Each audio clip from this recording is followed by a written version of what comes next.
13 WMAZ Morning starts now. It is a chilly, breezy, and quiet start to this week, but unfortunately, it does look like we have a bit of a warm-up on the way as we head closer to Christmas. I'll have those details coming up. This morning, the nation is remembering former U.S. Senator Johnny Isakson. We'll take a look back at his life and legacy that he leaves behind. Well, a bold move from a new Warner Robins gas station is now drawing in competition. The low prices some of you are paying at the pump just in time for holiday travel.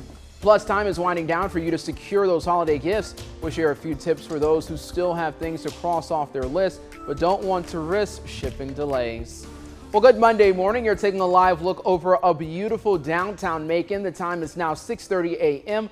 on this December the 20th. I'm Lanier. Thank you so much for continuing to stay with us. Walking out the door this morning, you definitely want to make sure that you're bundled up. But Courtney, it's just something about the wind that makes the cold so much worse. That's right. Yeah, we call that wind chill in the meteorology world, and chill is exactly what it is out there. It's feeling quite chilly. 45 in the city of Macon, wind out of the east at 13. So not just a light breeze. It's pretty windy out there for the morning. Some spots are experiencing wind gusts 25 miles per hour plus for the start of the day. So notice this 45 feels more like 39 degrees. And that's the number that really matters, because when you walk out the door, that's what you are noticing. Not that it's in the mid 40s, but that it's in the upper 30s. At least that's what it feels like. 44 Warner Robins, 42 in Gordon, 48 in Montezuma, 43 in Dublin, and 43 to get the day going in Eastman. Upwards of it looks like 25 degrees cooler than this time yesterday. Notice the further south and west you go, so if you're west of 75, you're waking up at least a little bit warmer when it comes to our temperature difference for the start of the day. Our wind is coming out of the east-northeast, so that cold air is spilling into our eastern counties first, but don't you worry, it will spill in nicely as you go through the day, but it feels like the mid to upper 30s in a lot of spots. Now we're going to be cold the next couple days, then a little bit of a warm-up is on the way. I'll have those details in just a few minutes.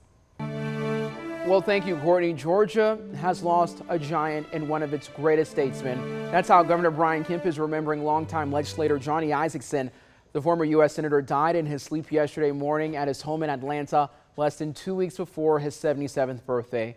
Isakson was a Georgia Republican who embodied the idea of old school politics. He garnered a reputation as a bridge builder and deal maker. Overall, he held public office for more than 4 decades. He stands as the only Georgian to serve in the state House, State Senate, U.S. House of Representatives, and U.S. Senate. Isakson's passing is being felt at all levels, from the White House to the people he served. In a statement, President Joe Biden called Johnny Isakson a patriot and a gentleman. He added, quote, that Georgia has lost an indispensable son and America has lost an exemplary leader. This morning, we're also hearing from state leaders remembering Isakson for his service to Georgia and his bipartisanship. Some people call it a moderate. I call it wisdom. He had that wisdom to be able to reach across to the Democrat on the other side and say, hey, let's come up with a solution that's best for our citizens. And that's a rare individual these days. And we're sure going to miss that from him. Representative Robert Dickey says Senator Isakson raised the standards for politicians in the state of Georgia. Well, I think he was a great mentor and champion to a lot of us in elected office. We just really look to him. He's such a gentleman and such an effective elected official, whether it was here in the state or in Washington.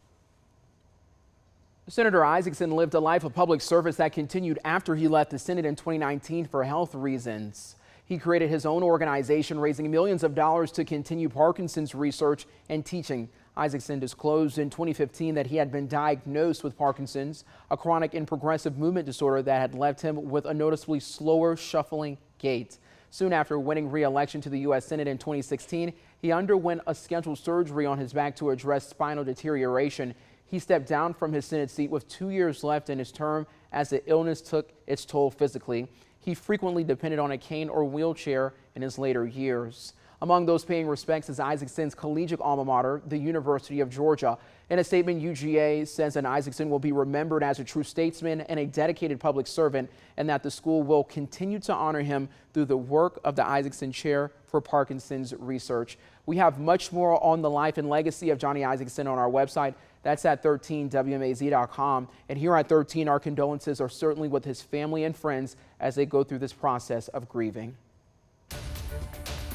The memory of a Central Georgia teacher now lives on through music. Weaver Middle School teacher Valerie Patterson died last summer in a hit-and-run accident. She was just 51 years old at the time, but her family and friends are keeping her dreams alive by releasing her gospel album. Valerie traveled around Central Georgia to sing for different churches. Along with her passion for music, she loved teaching children. She taught at all levels, including Sunday school and working for Central Georgia Technical College before teaching at Weaver Middle. Valerie's sister Lula says that she remembers her sister for the spirituality that God gave her, and this album release shows just that. Oh, she was seeing tears from your eyes, and her dream came true even though she's not here to hear it nor see it, but I believe her spirit is here with us today. Her spirit is certainly here with us, and I know she is smiling down on her family for doing just that. The CD is titled Courageous. Family says although Valerie couldn't be there in person to see her dreams come true, they know that she was there in spirit. Let's get you to some news happening across the state. The search for a man who's missing at Lake Lanier last week has come to an end. Crews pulled the body of 46-year-old James Lindsay from the water yesterday morning. Crews had been searching for him since Thursday night. Officials believe Lindsay was working on his boat at Mary Alice Park and at some point got in the water, went under, and never resurfaced. Authorities finally found Lindsay's body by using sonar radar. The investigation has now been turned over to the Forsyth County Coroner's Office. A Cobb County police officer is recovering this morning after getting hurt while working at a crash site along the interstate. It happened on the ramp from I-285 east to I-75 north. The Georgia State Patrol says the officer was in his squad car investigating an earlier crash there when another car lost control. The officer, as of now, has not been named, and he was taken to a local hospital, and he is expected to be okay. This morning at NBA, COVID-19 protocols continue for Hawks star player Trae Young after he tested positive for COVID-19. It comes as Atlanta's scheduled game versus the Cavaliers last night was postponed because of a major COVID outbreak in the Cavs locker room that left them without enough players to play. So far, Young is the only Hawks player to test positive. There's no details on how many games the guards could miss. An hour after that news was announced, Young tweeted, "Stay safe," on his Twitter. Yesterday's game against the Cavaliers is being rescheduled. A date has not been announced just yet. Getting into some news closer to home, tomorrow Macon Bibb commissioners will meet for the last time this year. The big item on the agenda, approving the new lines for commission districts based on the 2020 census. Compared to 2010, Macon has grown by nearly 1,800 people, with the largest amount of growth in North Macon. It's an area that has seen an economic explosion over the past decade. Now the 9 districts are redrawn so that an equal amount of people are in each one. The draft of the new districts show that each incumbent will stay within the proposed new lines. Mayor Lester Miller says commissioners must approve a map tomorrow or the state will draw the lines. All right, I want you to check out this story with me. I think this is crazy. Gas in most parts of Central Georgia is nearing $3 per gallon. I know it's ridiculous, but the grand opening of a QuikTrip in Warner Robins forced a price competition with another station down 75. QuikTrip lowered prices to celebrate its opening. Soon after, Buc-ee's responded with a drop of its own. Posts on social media showed prices going down to $2.05 per gallon. By Saturday night, the stations went below $2, advertising $1.95 per gallon. Yesterday morning, a QuikTrip representative told 13 WMAZ prices would continue dropping to $1.75. Buc-ee's has already hit that number, saying we always try to be competitive with anyone in the market. Now, there's no word on how long these prices will last. Now, this story got a lot of you talking on social media, understandably so, on our 13 WMAZ Facebook page. Tony says he remembers the gas wars in the 60s when you can get regular gas for 19 cents a gallon. He says he could fill his car up for $2. Whew, I wish I could do that. Randy says luckily gas is still over $4 where he is. And Kyle says he'd rather pay regular price before sitting in the line. Well, Kyle, you're by yourself on that one. And Sue says this should happen everywhere, if only for a little while. I agree with you, Miss Sue. And Donnie says, Macon, how low are you going to go? That's what I'm saying, Macon. You need to go ahead and drop it low like Limbo. And Patty, this is nice. She would wish she would have known before filling up her car. And Valerie says she isn't mad at it. I feel you, Valerie. I'm not mad at it either. She says by 10 last night, the gas was $1.35 a gallon, and it didn't even take $20 to fill up her truck. Well, the time is now 6:39 a.m. We're coming up on 6:40 a.m. And Courtney, I'm telling you, if you see those gas prices low, I'll let you know. Send the call sign. Yeah. Because I'm going to make my way down to Houston County. I know it. I wish I would have actually been a little more patient because I told you this morning, the worst way to start a Monday. I got in my car and had 5 less miles than what it takes for me to get to work. Seeing that gas light on is not the best way. And so, but I paid $2.92 for a gallon of gas at the station. Oh my goodness, it's like more than $1 cheaper. Yes, yes, so $10 only got me, I don't even know how many miles, but that's a pretty good war if you ask me. A gas price war?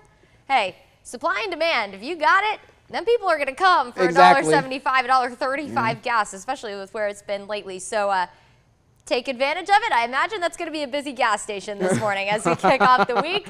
Maybe you're about to head out the door now to try and be the early bird that gets the worm this morning. All right, you're looking live on top of the Fred Roberts building in Dublin.